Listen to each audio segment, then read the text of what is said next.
Good evening. In a landmark ruling, the Supreme Court today legalized abortions. The majority in cases from Texas and Georgia said that the decision to end a pregnancy during the first 3 months belongs to the woman and her doctor, not the government. Thus, the anti-abortion laws of 46 states were rendered unconstitutional. More on this story from George Herman. In 2 related cases and 8 separate opinions, the 9 justices made abortion largely a private matter and ordered the states to make no laws forbidding it, except possibly during the final months. Here are the facts and players in the case. Jane Roe was actually Norma McCorvey. She was a Texan in her early 20s who wanted to terminate an unwanted pregnancy in 1969. Abortion was legal in Texas at the time, but only for the purpose of saving a woman's life. She tried unsuccessfully to get an illegal abortion and was referred to 2 attorneys interested in challenging anti-abortion laws. The Wade in Roe v. Wade was Henry Wade, the district attorney of Dallas County, who enforced that Texas abortion law. McCorvey soon filed a case against him. The Supreme Court agreed in 1971 to hear the case, and on January 22, 1973, struck down the Texas law in a 7-2 decision. The court set different rules for each trimester. In the first trimester, the choice to end pregnancy was entirely up to the mother. In the second trimester, the government could regulate but not ban abortion in order to protect the mother's health. In the third trimester, the state could prohibit abortion to protect a fetus that could survive outside the womb, except when the mother's health is in danger.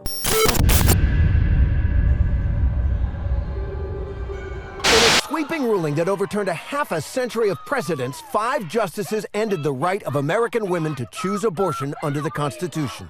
The court upheld Mississippi's ban on abortions after 15 weeks by a 6-3 vote. Hold up. Bruh, look at this dude. Wait till you see the... No, no, no, no.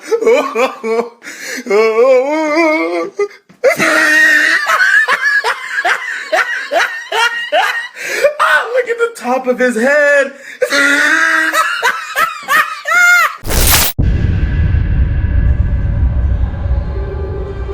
You can't even buy baby formula on Amazon. Check me.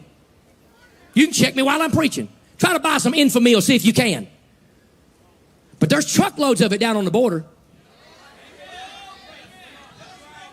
All right, we might as well just start preaching for a minute, all right? There's truckloads of it down on the border. You see, here's what the left does. If they can't kill your baby in the womb, they'll starve them to death later on after they've been born. I'm almost going to say I'm about to the place. I am to the place. I'm to the place right now. If you vote Democrat, I don't even want you around this church. You can get out. You can get out, you demon. You can get out, you baby butchering election thief. You cannot be a Christian and vote Democrat in this nation. I don't care how mad that makes you. You get pissed off as you want to. You cannot be a Christian and vote Democrat in this nation. They are God-denying demons that butcher babies and hate this nation. This is Steadfast Church on Jacksonville's west side. It's gaining a lot of attention for the controversial comments of this man, Adam Fannin. Fannin is seen in this video wishing death on a controversial comedian, Sarah Silverman, for her anti-Christian joke about crucifying Jesus Christ again. Fannin responded during a sermon. You heard this comedian, Sarah Silverman? You guys know what I'm talking about? She brags about it. I do it again. Listen, she is a witch. I hope that God breaks her teeth out and she dies. I hate homosexuals. You understand me? The purpose of this sermon is to show you that our government, like the police, like the federal government, the police, or what have you, should enforce Leviticus 20:13.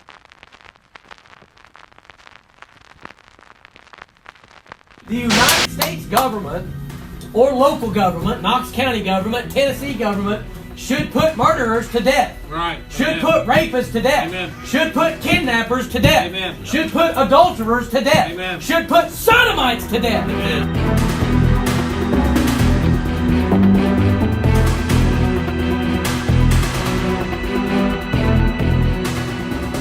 Homosexuality, it should still be a crime, people. Just like murder, Amen. rape, and all of these things. It should Amen. still be a crime. The government should do their job. Right. Instead of running radar on the interstate, why don't you go arrest some queers? How about that? Somebody stands up, oh, I'm LGBTQ. Here's how it should work. It shouldn't work where we go out and we enforce the laws, because the Bible says the powers that be are ordained of God, and God has instilled the power of civil government to send the police in 2019 out to these LGBT freaks and arrest them and have a trial for them, and if they are convicted, then they are to be put to death. Do you understand that? Yeah. It is a capital crime that should be carried out by our government. Not Christians, unless you're a policeman. You know what I mean? If you're a policeman, then you know what? It should be your responsibility to carry these things out. You bring them to the judges, and you let the judges hear the cause, and you put that animal to death. God creates a woman and gives it to the man. That is natural. Their reward, that what they earn for engaging in this type of behavior, that's HIV, that's AIDS, is what I believe. That's the recompense of their error. So you're like, oh, well, their relationship, they're just so loving. The Bible says that it's vile affections. The Bible says that it's an error. Because you know what? That guy that's just, some twinkle toes that's walking over there and he's handing you your Clinique makeup, this is how he is in his heart, is what the Bible says. He's filled with all unrighteousness. And guess what else he's filled with? Disease. Men burning in their lust towards men. Sodomites, homosexuals, queers, whatever you want to call them. That is a manifestation that they have been given over, and a character trait of them is that they hate God. And the Bible says in Psalms 139 that we should hate them. Do I not hate them, O Lord, that hate thee? And it says right here that if you don't hate them, that God's wrath is upon you. Damn, God sounds like kind of a kinky motherfucker if you ask me.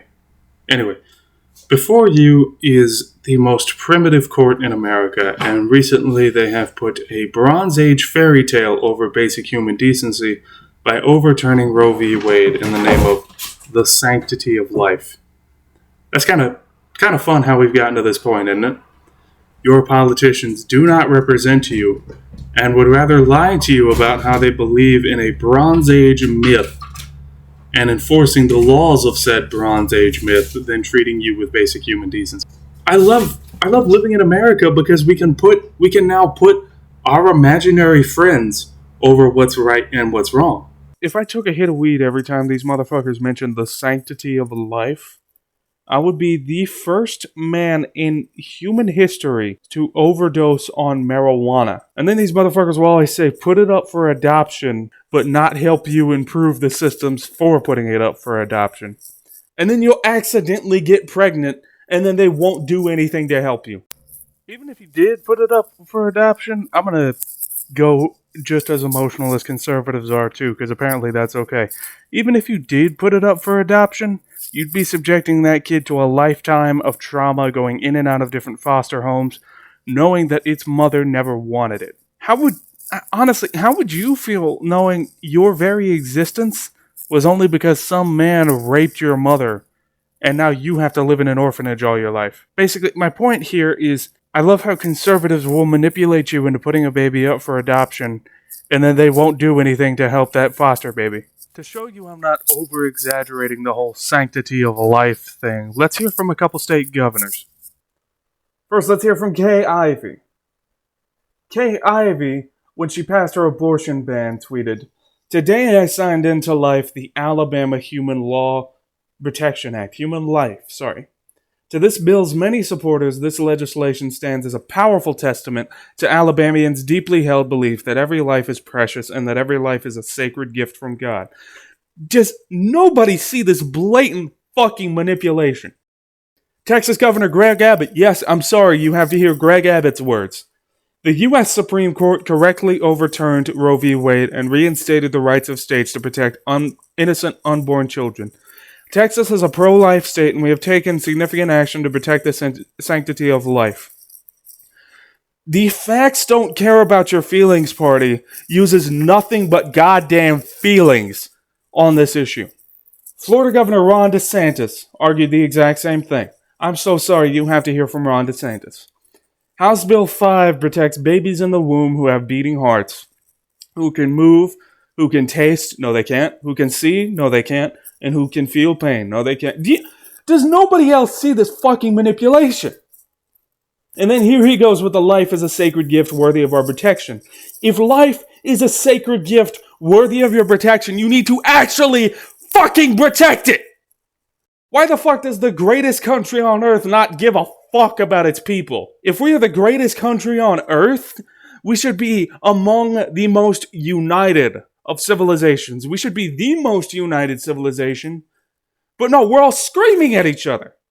We all fucking hate each other because they want it this way. They want to divide us. They want to further exploit us. This nation does not care. It never did. And it is gaslighting you to believe it did. This right here is why I am too drained to participate in this politics. This right here, but the fact that these motherfuckers are constantly winning in my home state, which is unfortunately Alabama, makes me feel like my voice doesn't matter. And we would rather rely on a fucking caveman governor than an actually fucking competent one. We would rather rely on fucking Bronze Age mythology than actual policy. It's funny how what's in the name of God changes from person to person, isn't it? Like, what's the name of God is whatever I want it to be.